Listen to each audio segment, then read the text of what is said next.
Assalamualaikum warahmatullahi wabarakatuh. Apa kabar anak-anakku semua yang Ustadz banggakan? Mudah-mudahan hari ini kita masih diberikan nikmat sehat walafiat serta masih selalu dalam lindungan Allah Subhanahu wa taala.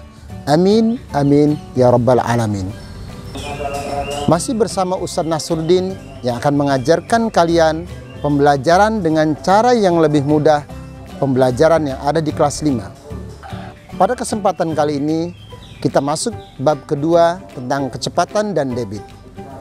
Dalam kecepatan dan debit kita akan bahas hubungan antar satuan waktu. Namun sebelum kita pelajari pembelajaran kita kali ini, alangkah baiknya kita melakukan doa dengan membaca basmalah. Bismillahirrahmanirrahim. Terima kasih.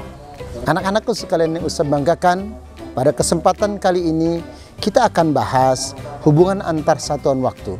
Bagaimana proses pembelajaran hari ini? Kita lakukan bersama-sama.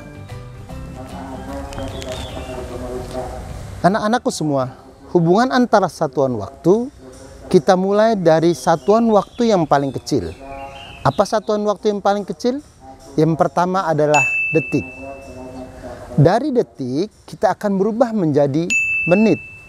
Kemudian dari menit kita akan berubah menjadi jam. Seperti ini.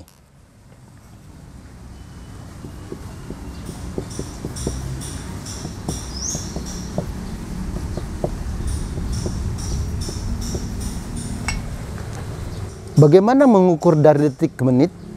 Kita hitung dari detik ke menit butuh waktunya 60 detik. Kemudian dari menit ke jam butuh 60 menit. Sehingga kalau kita tuliskan 1 menit sama dengan 60 detik. 1 jam sama dengan 60 menit. Bagaimana dengan 1 jam berapa detik? 1 jam sama dengan 60 menit sama dengan 60 kali 60 sama dengan 3600 detik. Jadi kalau ditanya 1 jam sama dengan berapa menit, 1 jam 60 menit. Tapi jika ditanya 1 jam berapa detik, maka 1 jam sama juga dengan 3600 detik. Sampai di sini hubungan satuan waktu. Bagaimana jika ditanya 1 hari itu berapa jam? 1 hari sama dengan berapa 1 hari? 1 hari itu dari pukul 12 malam atau pagi sampai dengan pukul 12 tengah malam. Sama dengan 24 jam. Sampai di sini anak-anakku semua? Bagaimana jika pertanyaannya adalah 5 jam sama dengan berapa menit? Oke. Kalau jika ada pertanyaan jam yang berhubungan dengan menit, maka akan kita jadikan menit. 1 jam itu berapa menit?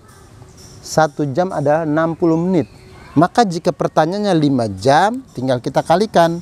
5 dikali 60 menit sama dengan berapa 5 kali 60? 5 kali 6 adalah 30 ditambah nolnya jadi 300 menit.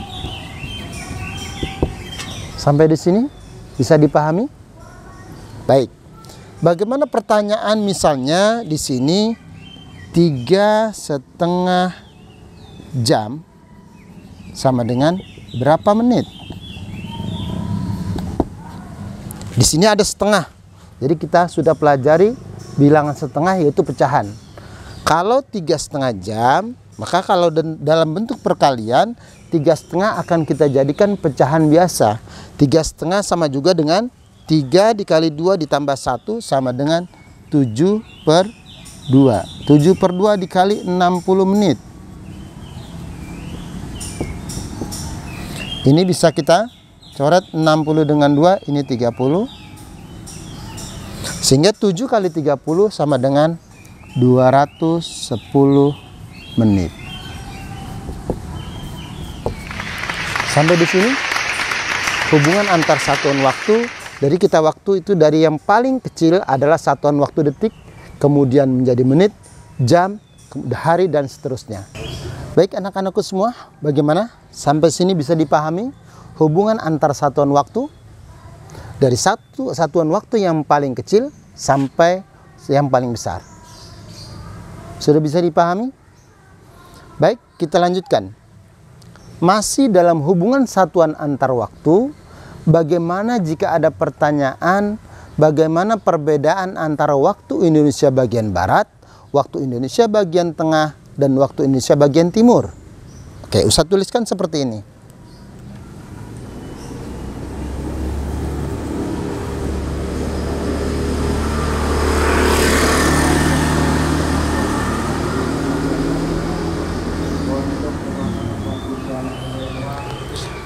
Perbedaan waktu Indonesia Barat, Indonesia Tengah, dan waktu Indonesia Timur, perbedaannya masing-masing adalah 1 jam. Jika di sini pukul 08.00, maka waktu Indonesia Tengah adalah pukul 09.00. Dan di waktu Indonesia bagian Timur adalah pukul 10.00. Bagaimana bisa dipahami? Kita contohkan misalnya waktu Indonesia bagian Barat itu misalnya di Jakarta. Jakarta itu masuk zona Indonesia bagian Barat. Di Jakarta pukul 8 pagi. Maka waktu Indonesia bagian tengah, contoh misalnya kita ambil Bali. Bali itu masuk zona Indonesia bagian tengah. Maka di Bali pukul 9 pagi. Dan waktu Indonesia Timur misalnya di Papua. Papua itu masuk zona Indonesia bagian timur. Maka di Papua pukul 10. Maka kalau di sini Jakarta, di Jakarta pukul 08.00 atau 8 pagi, maka di Bali pukul 09 pagi atau pukul 9 pagi, dan di Papua pukul 10 pagi. Demikian bisa dipahami perbedaan waktu Indonesia bagian Barat, Tengah, dan Timur. Sampai di sini bisa dipahami? Baik, kita lanjutkan masih berhubungan dengan waktu, yaitu bagaimana menghitung operasi hitung yang berkaitan dengan waktu. Baik anak-anak sekalian, kita akan lanjutkan bagaimana hasil operasi hitung yang berkaitan dengan waktu. Sebagai contoh seperti ini.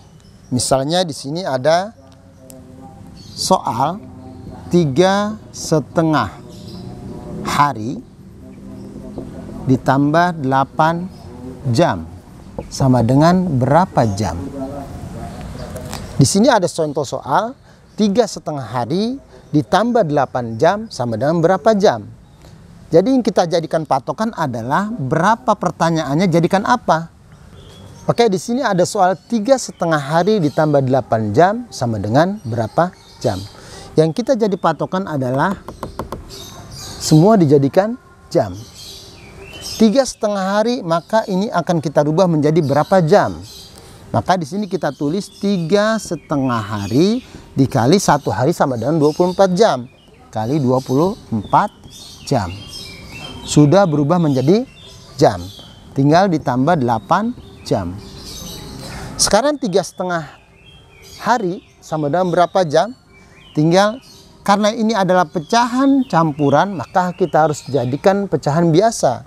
3,5 itu sama juga dengan 7/2 dikali 24 jam ditambah 8 jam. 2 dengan 24 kita bisa lakukan pencoretan. 2 dibagi 2 itu dapat 1, kemudian 24 dibagi 2 dapatnya 12. Maka tinggal kita kalikan 7 dikali 12 sama dengan berapa? Ya benar, 84 jam ditambah 8 jam. Sehingga hasilnya 84 ditambah 8 sama dengan 92 jam. Maka jika ada pertanyaan 3,5 hari ditambah 8 jam sama dengan berapa jam? Sama dengan 84 jam ditambah 8 jam sama dengan 92 jam. Sampai di sini bisa dipahami? Anak-anakku semua yang Ustaz banggakan, demikianlah pembelajaran kita pada kesempatan kali ini. Yang kita telah bahas adalah hubungan antar satuan waktu dan bagaimana mencari hasil operasi hitung yang berkaitan dengan waktu. Mudah-mudahan apa yang Ustaz sampaikan pada kesempatan kali ini dapat bermanfaat dan dapat kalian serap dengan baik. Terima kasih atas segala perhatiannya. Mohon maaf atas segala kekurangan Ustaz. Ustaz akhiri, wassalamualaikum warahmatullahi wabarakatuh.